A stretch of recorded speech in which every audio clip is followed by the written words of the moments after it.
Good morning students, myself Shan Patel. Today we are going to start part 4 of chapter number 2, Nutrition in Animals. जैसे कि बच्चों हमारा chapter number 2 चल रहा है nutrition in animals. Nutrition in animals में हमने अब तक पार्ट 1, 2 एंड 3 समझ चुके हैं इस चैप्टर में। इस चैप्टर में हम एनिमल्स में जो न्यूट्रिशन प्रोसेस जो होती है वो किस तरीके से होती है इसके बारे में हम समझ रहे हैं। ओके, तो पार्ट 1 में हमने एनिमल न्यूट्रिशन के बारे में समझा था कि एनिमल्स जो है डिफरेंट एनिमल्स जो है वो डिफरेंट तरीके से अपना फूड जो है वो टेकिंग करते हैं, है ना। फूड जो है डिफरेंट तरीके से ले सकते हैं। ओके, उसके बारे में पार्ट 1 में हमने समझा था। उसके बाद पार्ट 2 में हमने डाइजेशन सिस्टम के बारे में समझा था। डाइजेशन इन ह्यूमंस में जो डाइजेस्ट जो होता है फूड उसके बारे में समझा था कि फूड हम ईटिंग करते हैं, बाद में हमारी बॉडी में वो पूरी बॉडी में कौन कौन से कंपार्टमेंट्स में से वो पास होता है उसके बारे में समझा था। मैंने आपको 6 कंपार्टमेंट के बारे में समझाया था, आपको याद हो 6 कंपार्टमेंट मैंने यहाँ पर लिखे थे।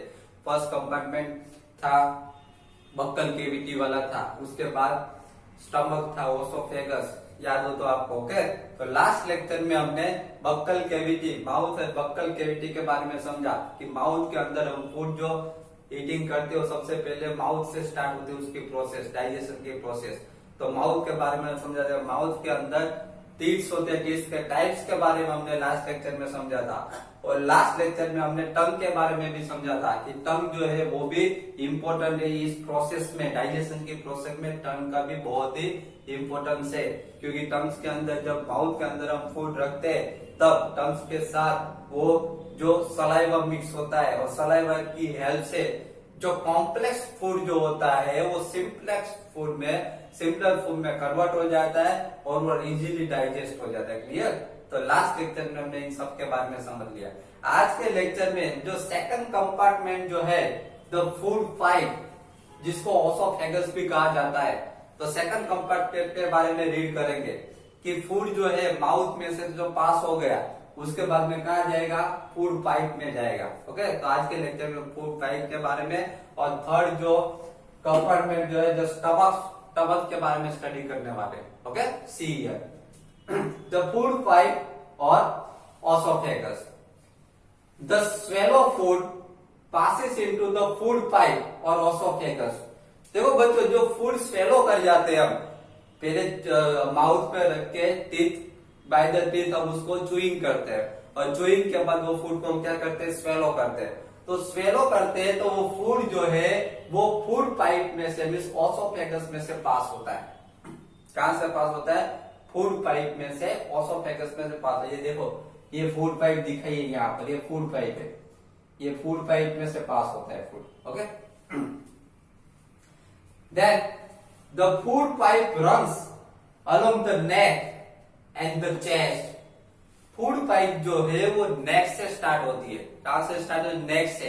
यहां से हमारे नेक से स्टार्ट होती है और चेस्ट के थ्रू, चेस्ट में से पास होती है। Food is pushed down by movement of the wall of the food pipe. अब फूड जो हमने ईटिंग किया है जो माउथ के थ्रू जब हम उसको स्वेलो करेंगे तब वो फूड जो है वो पुश होगा फूड पाइप में। देखो यहां पर, देखो ये फिगर देखो ध्यान से, ये ओसोफेगस है। ओसोफेगस में से रेड कलर का आपको दिख रहा है, रेड कलर का वो फूड है। अब ये फूड पाइप में से मींस ओसोफेगस में से फूड जो है वो ये वॉल के थ्रू, ये ओसोफेगस जो फूड पाइप की जो वॉल जो है उसके थ्रू वो पुश होगा नीचे की ओर, डाउनवर्ड नीचे की ओर पुश होगा। क्लियर? देखो पहले फूड यहाँ था, बाद में पुश होके देखो यहाँ आ गया। क्लियर? इस तरीके से वो पुश होता है फूड पाइप में। Then actually this movement takes place throughout the alimentary canal and push the food downward. Actually में ये मूवमेंट जो होती है, जो पुश हो डाउनवर्ड, जो पुश फूड को पुश होने की जो मूवमेंट जो होती है वो पूरी एलिमेंटरी कैनाल तक चलती रहती है। स्टमक के बाद भी चलती रहती है, एनस तक। कहां तक चलती रहती है? एनस, माउथ से लेके एनस तक ये पुश होने की, फूड को पुश होने की जो प्रोसेस है वो कंटिन्यूस चलती रहती है। ओके, लेकिन वो स्टार्ट कहां से होती है? यहां से। माउथ के बाद जब उसको स्वेलो करते हैं तब ये फूड पाइप में से वो पुश डाउन होने की जो मूवमेंट जो होती है, जो फूड डाउनवर्ड्स पुश होता है वो स्टार्ट हो जाती है। then at times the food is not accepted by our stomach and is vomited out. देखो कभी कभी क्या होता है, कुछ फूड ऐसे होते हैं जो हमारा जो स्टमक जो है उसको एक्सेप्ट नहीं करता, और उस टाइम पे जो फूड जो हमारा स्टमक जो फूड को एक्सेप्ट नहीं करता, उस टाइम के हमें वॉमिटिंग हो जाती है। आपको भी वॉमिटिंग हुई होगी, याद करो, कभी ना कभी आपको भी वॉमिटिंग हुई होगी, है ना। तो वॉमिटिंग क्यों होती है वो यहाँ पर दिखा है।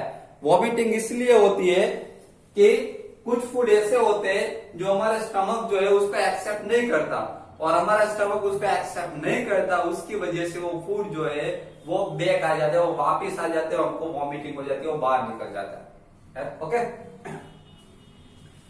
Recall the instances when you vomited after eating and think of the reason for it.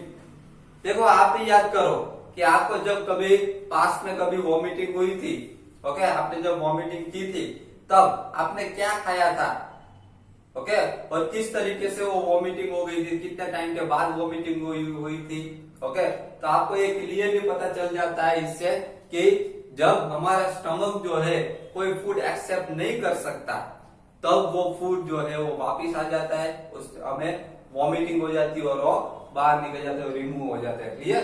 तो बच्चों यहाँ पर हमने समझा फूड पाइप के बारे में कि फूड पाइप जो है, फूड पाइप में माउथ, सबसे पहले तो माउथ में फूड ईटिंग करते हैं, वो टीथ जो है उसको च्यूइंग कर देते हैं, वो टीथ जो है उस फूड को, और उसके बाद वो फूड को हम स्वेलो करते हैं, स्वेलो करते ही वो फूड जो है फूड पाइप के अंदर एंटर होता है, और फूड पाइप के अंदर एंटर होता है तो ओसोफेगस में फूड पाइप की जो होल्स जो है उसको डाउनवर्ड्स पुश करती है फूड को।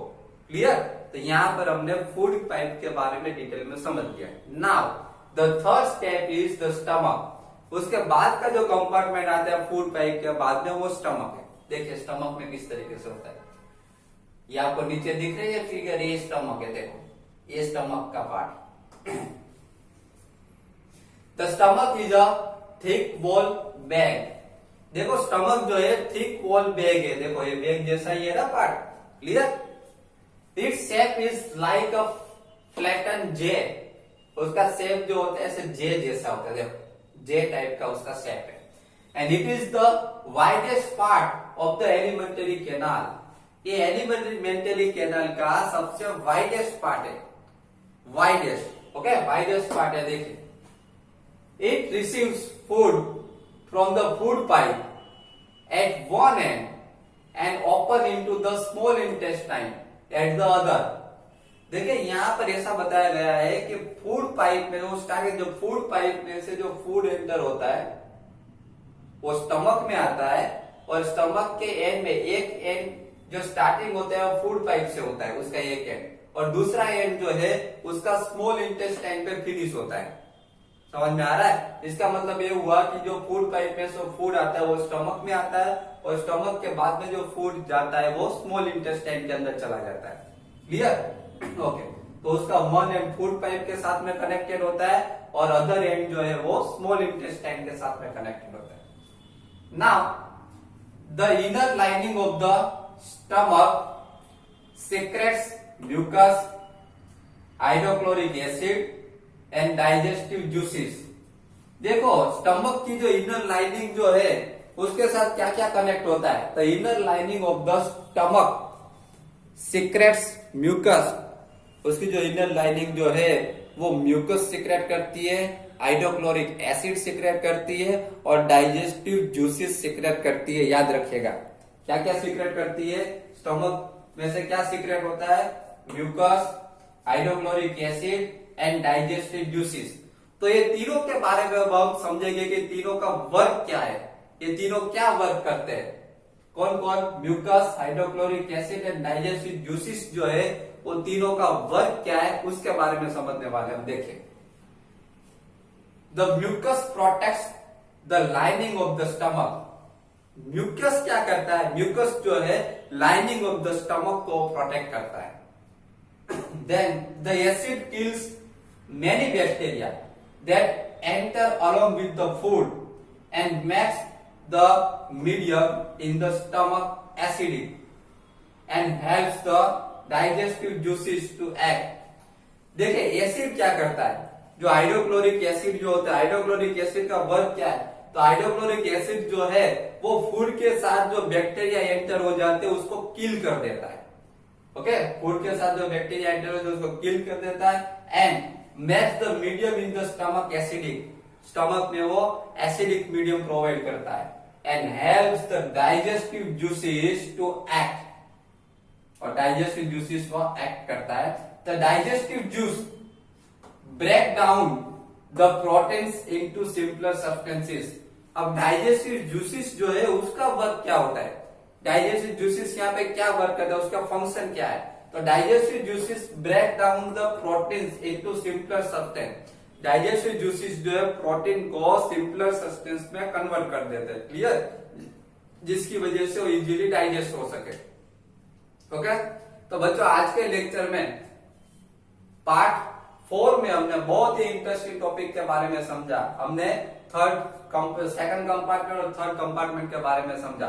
डाइजेस्टिव सिस्टम का जो सेकंड कंपार्टमेंट है जिसको फूड पाइप कहा जाता है और थर्ड कंपार्टमेंट जिसको स्टमक कहा जाता है, दोनों के बारे में हमने समझ लिया कि फूड पाइप में हम जो फूड पाइप में हमने समझा कि हम माउथ में जो फूड रखते हैं वो च्यूइंग करने के बाद जब हम वो स्वेलो करते हैं उसको, तो वो फूड पाइप के अंदर एंटर होता है, क्लियर। और ये फूड जो है फूड पाइप के अंदर एंटर होता है तो फूड पाइप की जो वॉल्स जो है उसको डाउनवर्ड उसको पुश करती है और फूड पाइप में से बाद में वो फूड जो है वो कहाँ आ जाता है, स्टमक के अंदर आ जाता है। और आपको पता है कि स्टमक के अंदर म्यूकस, हाइड्रोक्लोरिक एसिड और डाइजेस्टिव जूसेस जो होते हैं जिसकी वजह से वो फूड जो है वहां स्टमक में वो डाइजेस्ट होता है, क्लियर।